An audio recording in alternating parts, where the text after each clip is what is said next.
और आप जानते हैं कि ये सुशासन देने का जनता को सबसे बड़ा हथियार है हमारा। हम लोग टारगेट तय करते हैं और फिर 29 दिन उन पर काम करते हैं और 30वें दिन उसकी समीक्षा करते हैं। और मुझे कहते हुए प्रसन्नता है कि कुछ मामलों में बहुत बेहतर फील्ड में हमारी इस वीडियो कॉन्फ्रेंसिंग के टारगेट और उनको अचीव करने के जो हमारे प्रयास है उनके कारण हो रहा है।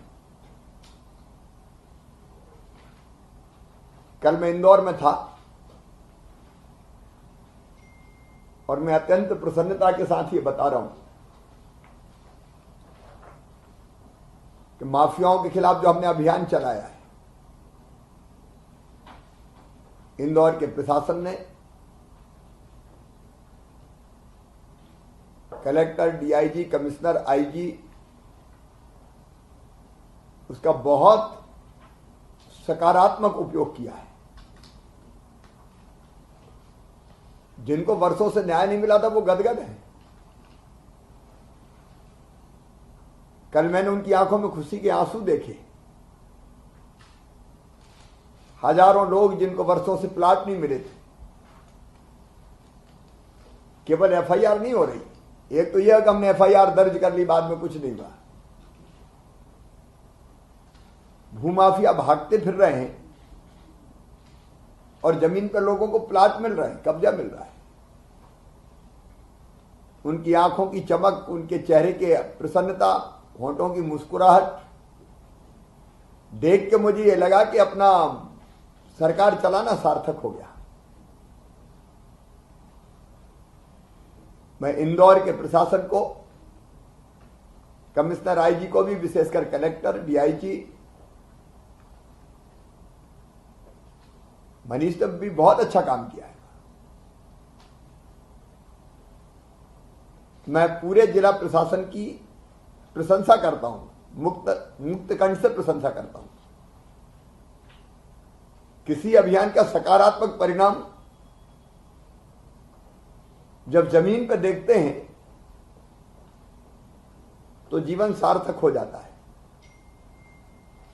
आज मैंने कलेक्टर इंदौर को कहा कि वो अपना एक प्रेजेंटेशन कैसे उन्होंने अभियान चलाया सबके सामने देंगे और हर महीने हम एक सर्वश्रेष्ठ जिला ओवरऑल छांटेंगे जो बेटर परफॉर्म कर रहे हैं, और वो जिस क्षेत्र में बेहतर काम करेंगे वो अपना प्रेजेंटेशन देंगे।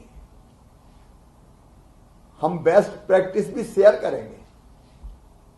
कौन कितना अच्छा कर रहा है वो सामने आए और सार्वजनिक रूप से भी वो प्रशंसा के पात्र बने। एक मैंने ये तय किया कि हर सप्ताह आपको नहीं जोड़ूंगा, लेकिन कई चीजें अनदेखी होती रहती है, इसलिए ओवरऑल सीएस डीजीपी के साथ हम रिव्यू किया करेंगे, सीएमओ की टीम को साथ लेकर। किस मामले में कहां अनदेखी हो रही, चाहे लॉ एंड ऑर्डर का मामला हो, तात्कालिक समस्याएं हो, तात्कालिक मुद्दे हो, क्योंकि उनके लिए मैं महीने भर इंतजार नहीं कर सकता। मैंने तय किया कि हम हर सोमवार को 11:30 बजे ओवरऑल एक प्रदेश का रिव्यू कर लें। कहीं कोई विशेष चीज है तो उसको देखें, उस पर त्वरित कार्रवाई करें और उसके आधार पर भी हमारे कामकाज का आकलन हो। क्योंकि केवल एजेंडे ही हमारा काम नहीं, एजेंडे के अलावा बहुत सी चीजें हैं सामयिक जिन पर ध्यान देना जरूरी है। मैंने एक प्रयोग और करने का फैसला किया है। हमारे कई मित्र बहुत अच्छा काम कर रहे हैं, मैंने कहा हम उनकी सार्वजनिक प्रशंसा मैं बीच बीच में भी करता हूं, लेकिन कई जगह से गड़बड़ की शिकायतें भी आती हैं। हम जनता से फीडबैक लेने का एक हमारा मैकेनिज्म अब बन रहा है। अलग अलग तरीकों से फीडबैक लेंगे, क्योंकि करप्शन के खिलाफ जीरो टॉलरेंस।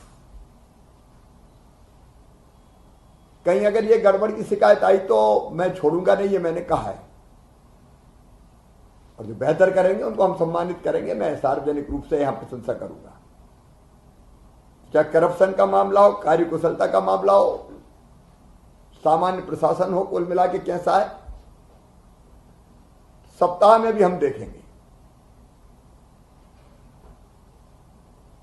देखिए, सुशासन देना ही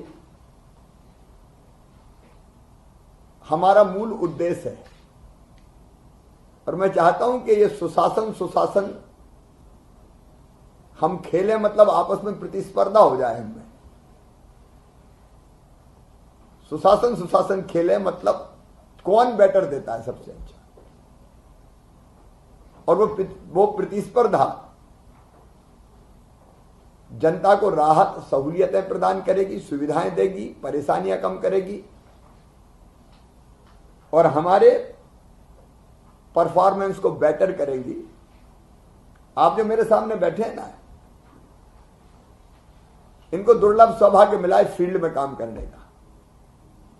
और मैंने पहले भी कहा कि आप शासन के प्रतिनिधि हैं, मतलब सीएम के प्रतिनिधि हैं। आपके काम पर ही परफॉर्मेंस निश्चित है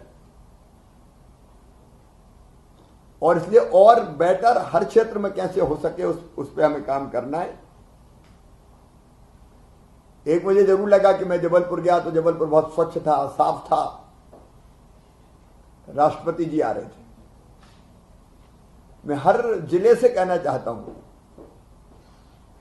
आज बीच में जब नगर की चर्चा हो तो कमिश्नर नगर निगम और सीएमओ को भी कलेक्ट्रेट में बुला लेना चाहिए। सीएमओ जो जिला मुख्यालय का हो, बाकी सब जगह के नहीं आएंगे, बाकी को मैसेज किए जा सकते हैं।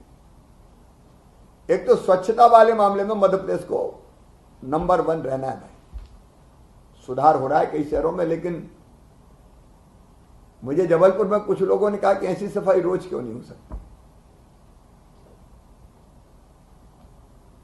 तो स्वच्छता के मामले में हम सब टास्क ले रहे। इंदौर हमारे लिए प्रकाश स्तंभ है, कई और शहरों ने भी बढ़िया काम किया है। इंदौर की चर्चा तो दुनिया में है। हम अपने शहर को कैसे स्वच्छ रखें, जनप्रतिनिधि और जनता के सहयोग से।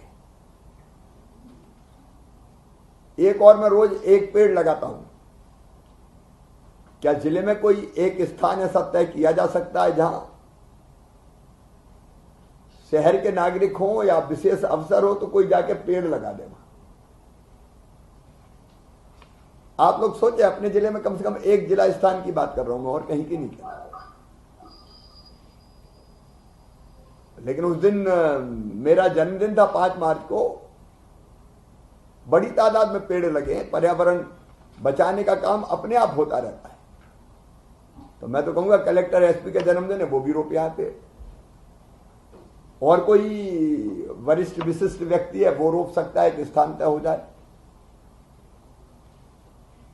नगरोदय अभियान 12 तारीख को हमारा नगरोदय मिशन नगरोदय कार्यक्रम है।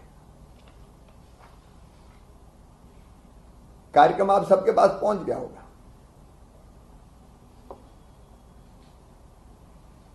पहले स्थानीय जनप्रतिनिधि, विधायक, सांसद, उनके साथ कार्यक्रम होंगे। पूरा मैं डिटेल नहीं बता रहा आपको। और बाद में फिर 2 बजे ठीक मैं जुड़ूंगा, मैं बोलूंगा पूरे प्रदेश के लिए। इसमें प्रधानमंत्री आवास योजना के 1,63,000 परिवारों को पहली और दूसरी किस्त के 1600 करोड़ रुपया खाते में डाले जाएंगे। प्रधानमंत्री स्वनिधि योजना के अंतर्गत अभी तक 3,26,000 हितग्राहियों को ऋण स्वीकृत किया जा चुका है। हमारा टारगेट हमने 5 लाख तय किया था। अभी थोड़ा पीछे, लगातार हम काम कर रहे हैं और आप फोकस करें इस पे। इस दिन भी नगरोदय मिशन में 80,000 हितग्राहियों को लाभ वितरण किया गया है, किया जा रहा है। ये भी जुड़ेंगे, इनमें से भी कुछ कुछ चेक दिए जाएंगे। और नगरों के विकास के लिए अभी तक तो कोरोना की तंगी के कारण उतना पैसा नहीं आ पाया था, लेकिन 15वें वित्त आयोग के लगभग 809 करोड़ रुपए हम डालेंगे। मुख्यमंत्री शहरी अधोसंरचना विकास के 500 करोड़ रुपए, सड़क की मरम्मत के लिए अलग राशि, को लगभग 3100 करोड़ के आसपास राशि डलेगी खाते में। आप और सोचे, नगर का कोई शिलान्यास लोकार्पण अगर वहां जोड़ना हो तो आप वहां स्थानीय जनप्रतिनिधि विधायक सांसद जी से करवा सकते हैं, लेकिन नगरोदय के कार्यक्रम में व्यापक पैमाने पर हितग्राही जुड़ना चाहिए।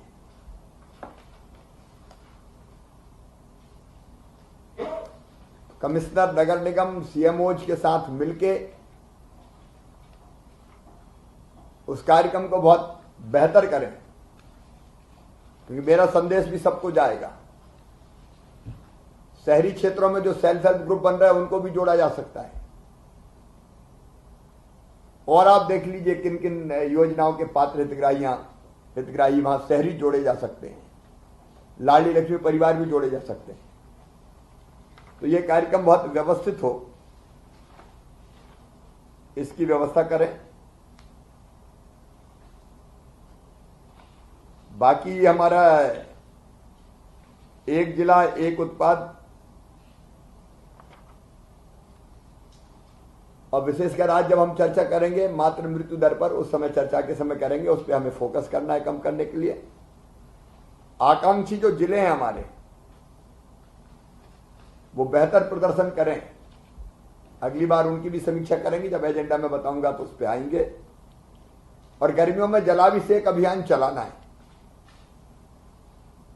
जन अभियान परिषद के साथ मिलकर मनरेगा की राशि और बाकी चीजों से कैसे अधिकतम जल संरचनाएं खड़ी की जा सकती है, ये काम हमें संपन्न करना है। इतना प्रारंभिक मुझे कुछ चीजें आपसे कहनी थी। बाकी मेरे पास जो फीडबैक है उसके आधार पर बीच बीच में जो चर्चा करनी है मैं करूंगा। अब औपचारिक रूप से एजेंडे पर चर्चा प्रारंभ करेंगे।